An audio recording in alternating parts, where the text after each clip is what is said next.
बड़ी प्रसिद्ध कथा है, एक सच्ची घटना है। दक्षिण देश में एक मल्लाह रहता था। ज्यादा पैसा पास में था नहीं। एक पुत्री थी, 2 पुत्र थे। पुत्री जवान हो गई, उसका विवाह करवाना था। तो पिता ने अपने पुत्रों से कहा, देखो हमारे नगर में सेठ हैं, उनके पास बहुत पैसा है। ऐसा करते हैं, ब्याज पर उनसे कुछ पैसा ले लेंगे उधार, और परिश्रम करके हम कमा करके उस सेठ को पैसा वापस कर देंगे। तो व्यापारी सेठ था, पहुंच गया। व्यापारी सेठ के पास पहुंच गया वो मल्लाह, रुपया पैसा ले लिया। उस मल्लाह ने बड़ी ही धूमधाम से अपनी पुत्री का विवाह कर दिया। परिश्रम किया, पैसा कमाया और उस सेठ के पास दे दिया। सेठ ने भी, सेठ से कहा उस मल्लाह ने कि भैया कोई पर्ची दो कि हमने आपको पैसा दे दिया है। तो सेठ ने कोई ऐसी नकली पर्ची बना दी, कुछ और लिख दिया और उस मल्लाह को पकड़ा दिया। वो तो अनपढ़ था, जानता नहीं था, और वो भी महाराज उस झूठी पर्ची को लेकर के वापस आ गया। इधर सेठ ने उस मल्लाह के ऊपर केस कर दिया अदालत में कि इसने हमारा पूरा पैसा नहीं दिया है। मल्लाह को बुलाया गया अदालत में।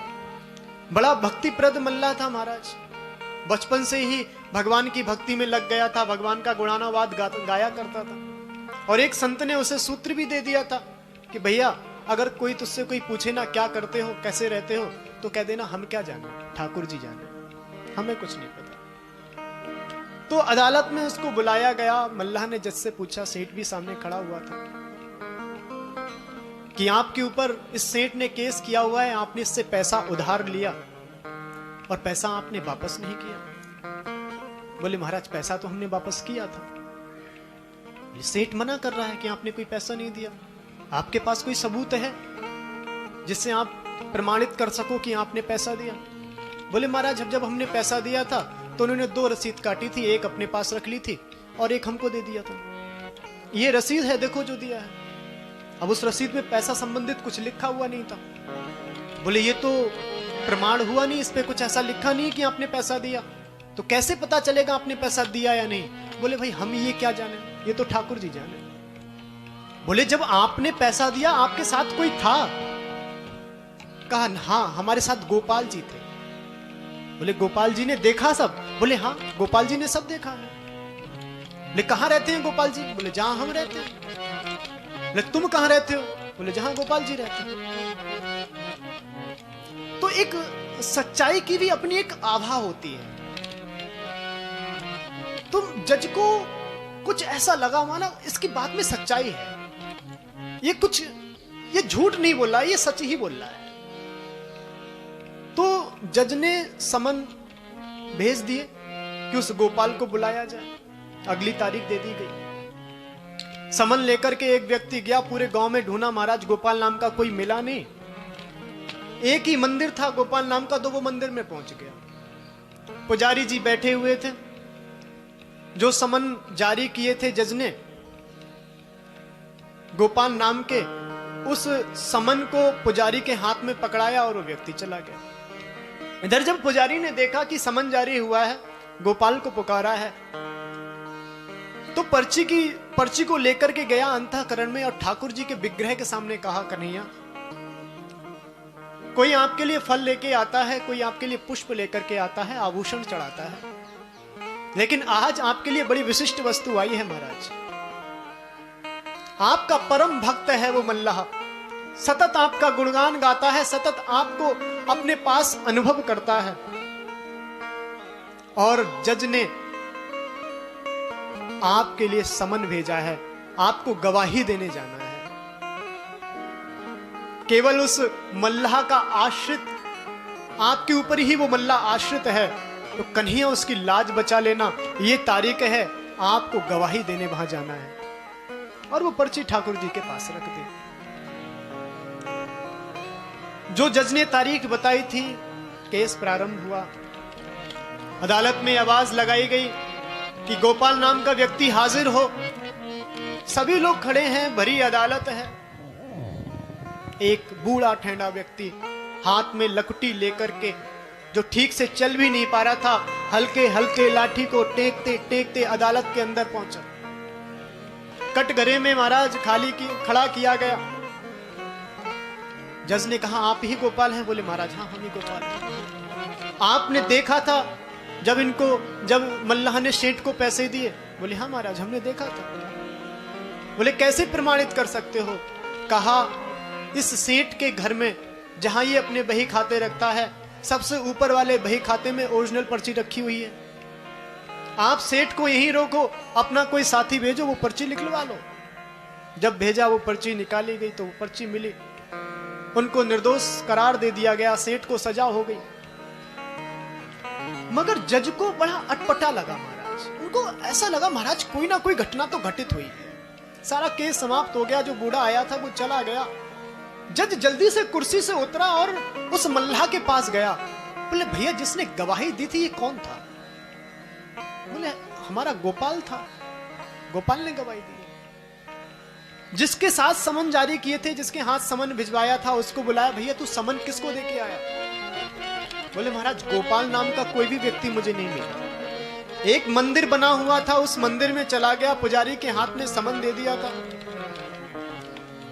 सारी बात समझ में आ गई जज के, आंखों में अश्रु भर आए। महाराज दौड़ा दौड़ा गया, अपने घर में एक कक्ष बंद कर लिया और जोर जोर से रुदन करना प्रारंभ कर दिया। सारे घर वाले एकत्रित हुए, दरवाजा खुलाने का प्रयास करने लगे। जैसे तैसे दरवाजा खोला, पूछा घर वालों ने, क्या बात है? जब से आए हो रोते जा रहे हो, कुछ बता नहीं रहे हो, कुछ खा पी नहीं रहे हो, कारण क्या है? कारण तो बताओ। जब बहुत पूछा तो सारी घटना बताई जज ने। तो घर वालों ने कहा, ये तो बहुत अच्छी बात है, ये तो आपके पुण्य उदय हुए हैं। स्वयं ठाकुर जी ने आपको दर्शन दिए हैं और आप बिलक बिलक कर रो रहे हो। जज ने कहा, मुझे दुख इस बात का नहीं है कि ठाकुर जी आए और मुझे दर्शन दिया और दर्शन दे करके चले गए। मुझे इस बात का बिल्कुल कष्ट नहीं है। तो कहा, तो कष्ट किस बात का है? क्यों रो रहे हो? क्या बात है? तो जज ने कहा, मुझे दुख इस बात का है, मैं कुर्सी पर जज बना बैठा रहा, जगदीश खड़े समझाते रहे। मैं कुर्सी पर बना जज बैठा रहा, जगदीश खड़े समझाते रहे।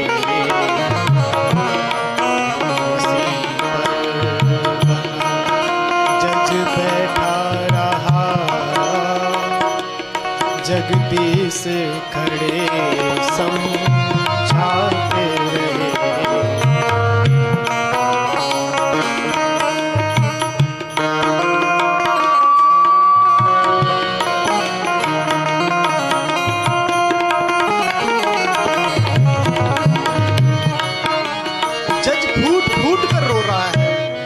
कहता, मुझे इस बात का बिल्कुल खेद नहीं है कि कन्हैया मेरे पास आया और मेरे सामने से चला गया। मुझे दुख इस बात का है, मैं वहां जज बना कुर्सी पे बैठा हुआ था और कन्हैया खड़े खड़े मुझे दलीलें सुना रहे थे। कन्हैया मेरे सामने खड़े हुए थे, मैं जज बना हुआ वहां बैठा रहा। तभी से महाराज जज की नौकरी छोड़ दी, वृंदावन धाम चले गए। ऐसा कहते हैं, उनको जज स्वामी के नाम से वो विख्यात हुए हैं, जज स्वामी के नाम से जाने जाते हैं। और वो कभी मंदिर जब खुलता था, जब सभी भक्त दर्शन करने जाते थे, तब दर्शन उन्होंने कभी नहीं किया। जब मंदिर के कपाट बंद हो जाते थे, जो भक्त आए हुए थे, जो उनके चरणों से धूलि स्पर्श हो चुकी थी, वो जज स्वामी उस धूलि में, महाराज धूलि को लेते थे, अपने पूरे देह से लगाते थे, उसमें चारों तरफ लेटते थे।